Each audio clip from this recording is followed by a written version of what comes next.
కేటీఆర్ గారు ఎవ్వరూ ఏమీ చేసుకోవద్దు, మీ కుటుంబం తప్ప ఏ కుటుంబం బాగుపడొద్దు. మీ నాయన కేసీఆర్ గతంలో మీకు గుర్తుకుందో లేదో మరి గుర్తు చేయాల్సిన పరిస్థితి ప్రతిసారి వస్తుంది. మీరందరూ అమెరికాలలో ఉద్యోగాలు చేసుకుంటారు అని చెప్పి రాజకీయాలలో మా పిల్లలకు ఎవ్వరికి కూడా ఇంట్రెస్ట్ లేదు, నాకు కూడా ముఖ్యమంత్రి ఇంట్రెస్ట్ లేదని చెప్పి ముఖ్యమంత్రి పదవి తీసుకుంటూ మీ అందరిని పిలిచి ఉద్యోగాలు ఇచ్చుకుంటా ఆయన దగ్గర. మంత్రి పదవులు, రాజ్యసభలు, లోక్సభలు, ఎమ్మెల్సీలు మీ కుటుంబంలోనే అన్ని. 1600 మంది బలిదానాల మీద వచ్చిన తెలంగాణలో ఎవడు బాగుపడ్డాడంటే మీ 5గురే భయపడరు, మీ ఇంట్లో బాగుపడరు. ఇప్పుడు అధికారం కోల్పోయినాక ఎవడు బాగుపడొద్దని ఆలోచనలు ఉన్నట్టున్నారు మీరు. ఎందుకంటే ఇప్పుడు రేవంత్ రెడ్డి గారి సోదరులు 5గురు, వాళ్ళు సోదరులు. మరి వాళ్ళ ఇళ్లలో మీ ఇంట్లో లెక్క మరి ఆయన కూడా ఎందరిని ఎంపీలు, ఎమ్మెల్సీలు, మంత్రి పదవులు ఇచ్చుకోవచ్చు కదా. ఆయన నిజంగానే ఆ కుటుంబాన్ని మీ కుటుంబం లెక్క దండుకొని దాచుకునే అటువంటి ఆలోచన ఉంటే ఆయన కూడా వాళ్ళని చిన్న చిన్న కంపెనీలు పెట్టుకొని భూములు తీసుకొని చిన్న కంపెనీలలో పని చేసుకోనో లేకపోతే ఒక కంపెనీని ఎస్టాబ్లిష్ చేయాలని కొత్త కంపెనీ పెట్టుకొని కొంచెం తక్కువ పెట్టుబడితోటి ఒక భూమిని అప్లై చేసుకుంటే ఇంత రాద్ధాంతం చేస్తున్నారు మీరు. అసలు మీకు ఏం సంబంధం అని ఉద్యమంతో వచ్చి మీరు రాష్ట్రాన్ని ఏలి దండుకుర్రు కేటీఆర్? మీ హయాంలో ఎన్నెన్ని భూములు కేటాయించారు, మీ హయాంలో ఏ రేట్లకు భూములు ఇచ్చారో నిన్న శ్రీధర్ బాబు గారు క్లియర్గా చెప్పిండు కదా. తెలంగాణ ప్రజలు అర్థం చేసుకోవాలి. ఇప్పుడు మీరు కేవలం కేటీఆర్కి రేవంత్ రెడ్డి మీద కోపము, రేవంత్ రెడ్డి కుటుంబంలో ఎవరు బాగుపడొద్దు, తెలంగాణ సమాజం కూడా వాళ్ళకు ఓట్లేనందుకు వాళ్ళు కూడా అనుభవించాలి, ఎవ్వరికి మంచి జరగొద్దన్న ఆలోచనే ఉంది కేటీఆర్కి.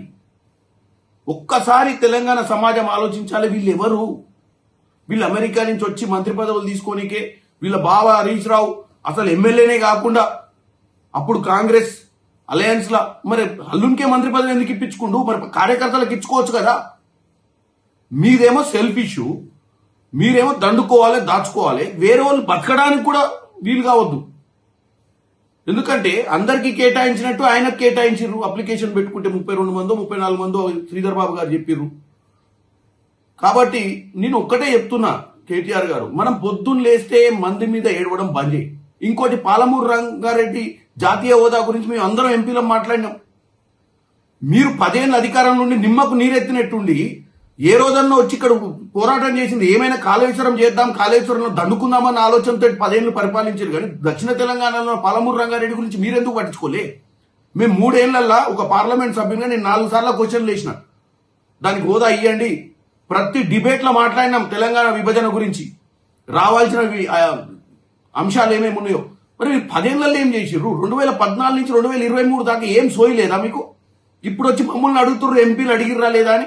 ఎంపీలు అడిగిర్రా లేదా నువ్వు సెర్చ్ చేసి తెలుసుకో గూగుల్లో, లేదా మేము పంపిస్తాం పేపర్లు, మేమందరం ఎంపీలు ఎవరేం ప్రశ్నలు వేసినాము. కాబట్టి కేటీఆర్ ఈ సన్నాసి మాటలు బంద్ చేయి. నీ కుటుంబం ఏ స్థాయిలో ఉండి ఏ స్థాయిలోకి వచ్చినావు? నువ్వు అమెరికాలో ఉద్యోగం వదిలిపెట్టి ఇండియాకు వచ్చి మంత్రి పదవి ఏమేమి చేసినావు? ఎవనోనికి భూములు ఇప్పించుకున్నావు, ఎవనోని దోస్తులను బాగు చేసినావు, నీ కుటుంబంలో ఏమేమి జరిగిందో మా అందరికి తెలుసు. అందుకే కదా ఇప్పుడు మీ సొంత చెల్లె మీరు పంచుకునే దాంట్లో తేడా వచ్చాయి కదా, పక్కన పోయి దుకాణం పెట్టుకుంది. కాబట్టి పిచ్చి మాటలు మాట్లాడకు. ప్లస్ ఎవరిని బాగుపడొద్దనే ఒక దౌర్భాగ్యపు ఆలోచన నీ మదిలోకెళ్ళి. తెలంగాణ ప్రజలు బాగుపడొద్దు నీకు ఓటేనందుకు, రేవంత్ రెడ్డి కుటుంబం బాగుపడొద్దు, ఏ ఉద్యోగం చేసుకోవద్దు, ఏ సద్యోగం చేసుకోవద్దు, వ్యాపారం చేసుకోవద్దు. ఇదా ఈ పిచ్చితనం పనిచేయాలని కోరుకుంటున్నా కేటీఆర్ నిన్ను.